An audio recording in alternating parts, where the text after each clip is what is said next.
ఎర్ర పుస్తకం అన్నాడు కాబట్టి ఆ ఎర్ర పుస్తకానికి అలా అంటే అధికారం వచ్చింది కాబట్టి నేను కూడా ఒక పుస్తకం అందాము అని ఈ రెడ్ బుక్ దెబ్బకి జగన్మోహన్ రెడ్డి గారి మతి దుబ్బినట్టు.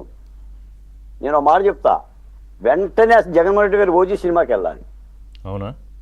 ఓజీ సినిమా చూస్తే పవన్ కళ్యాణ్ చెప్తాడు, అందులో అన్ని పుస్తకాల గురించి చెప్తాడు ఆయన. అవునా?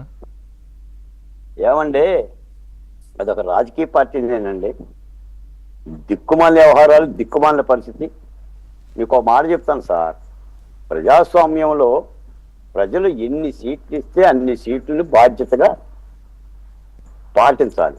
చంద్రబాబు నాయుడు గారికి 124 ఇచ్చినా ముఖ్యమంత్రి గారు నిలబడేవాడు, 23 ఇచ్చినా ప్రతిపక్ష పార్టీగా నిలబడతాడు. ఎన్ని ఇస్తే అన్ని స్వీకరించి బాధ్యత, దాన్ని పార్టీ అంటారు.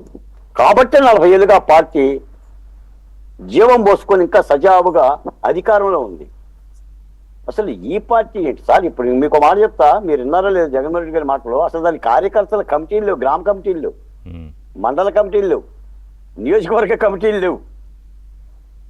మొన్నవాడు ఏం చేసిందంటే కార్యకర్తలు పెట్టుకున్నారుగా, అక్టోబర్ లోపు కమిటీలు వేసి అందరికి కార్డులు ఇచ్చి తర్వాత 14 సంవత్సరాలు పార్టీ పెట్టిన తర్వాత ఇప్పుడు కమిటీలు ఎత్తాడా?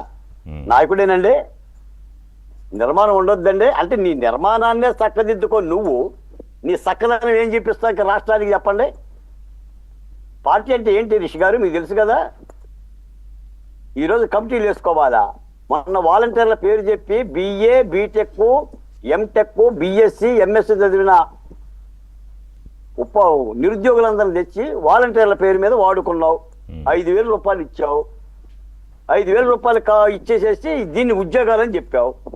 వాళ్ళని కూడా ప్రభుత్వం మీద రెచ్చగొట్టే ప్రయత్నం చేసావు. నీ కార్యకర్తలను మూలన పెట్టావు. నేను ఒక మాట చెప్తున్నాను సార్, ఈ డిజిటల్ బుక్కులు పెట్టి ఈ యొక్క రాజారెడ్డి రాజ్యాంగం పుస్తకాలు పెట్టడం వల్ల కదా ఇప్పుడు వెళ్ళిన వాళ్ళందరూ జైలుకి వెళ్ళింది. ఇప్పుడు వాళ్ళు రాయాలి ఇప్పుడు డిజిటల్ బుక్కులు, అయ్యా 5 ఏళ్ళు నిన్ను నమ్ముకొని ఓఎస్డీగా పనిచేశాను, ఇప్పుడు జైల్లో ఉన్నానని ధనుంజయ రెడ్డి రాయాలి. సీఎంఓ ఆఫీసులో పనిచేశాను, జైలులో ఉన్నాను కృష్ణమోహన్ రెడ్డి రాయాలి. ఆ బాంబే అమ్మాయిని తీసుకొచ్చి కాదమ్మని తీసుకురమ్మన్నా మేము తెచ్చామని జైల్లో ఉన్నామని వైఎస్ఆర్ ఆంజనేయులు రాయాలి, నాట్ పిఎస్ఆర్ ఆంజనేయులు. లేదా కసిరెడ్డి రాయాలి, కసిరెడ్డి రాయాలి, ప్రద్యుష్ణ రాయాలి, సజ్జల భార్గవరెడ్డి రాయాలి, చెవిరెడ్డి భాస్కర్ రెడ్డి. ఆయన నమ్ముకునే కదా సార్. నేను డిబేట్ కోసం చెప్తున్నా, ఒక మాట అడుగుతాను రిషి గారు, మీరు ఆలోచించండి. ఉమ్మడి ఆంధ్రప్రదేశ్ని కానీ ఈ ఆంధ్రప్రదేశ్ని కానీ 19 మంది ముఖ్యమంత్రులు వెళ్ళారు. ఏ ముఖ్యమంత్రి పరిపాలనలోనైనా ఐఏఎస్లు ఐపీఎస్లు జైలుకి వెళ్ళారండి? చెప్తే ఒక్క పేరు చెప్పండి నాకు. నేను మిమ్మల్ని అడుగుతున్నా. కోట్ల విజయభాస్కర్ రెడ్డి గారి పరిపాలన కానీ, జలగ వెంకటరావు గారి పరిపాలన కానీ,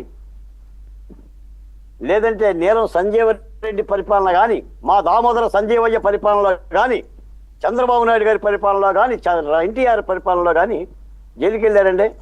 అంటే వాళ్ళు అధికారాన్ని చూసింది, ప్రభుత్వం చూసిన పద్ధతి వేరు, వీళ్ళు చూసిన పద్ధతి వేరు కదా. బేసిక్గా కోర్ ఐడియాలజీలో డిఫరెన్స్ ఉంది కాబట్టి ఆబ్వియస్గా ఇప్పుడు జరగలేదు. మీకు కొత్తగా ఇంకో మాట కూడా చెప్తున్నా.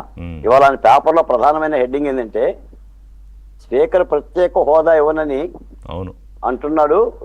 దానికి రూలింగ్ ఇచ్చి స్పీకర్కి ఆదేశాలు ఇవ్వాలి, చట్ట విరుద్ధమైన రీడింగ్ అని చెప్పి ప్రకటించండి. అంటే చట్ట విరుద్ధమైన నిర్ణయం అని ప్రకటించండి. నేనే చెప్తున్నాను తీర్పు.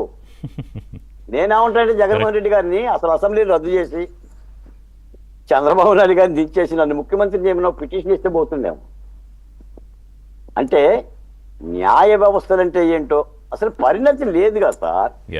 ఇందాక మిత్రులందరూ చెప్పుంటారు, నాటి పరిపాలనలో జడ్జిలు కూడా బాధితులేగా.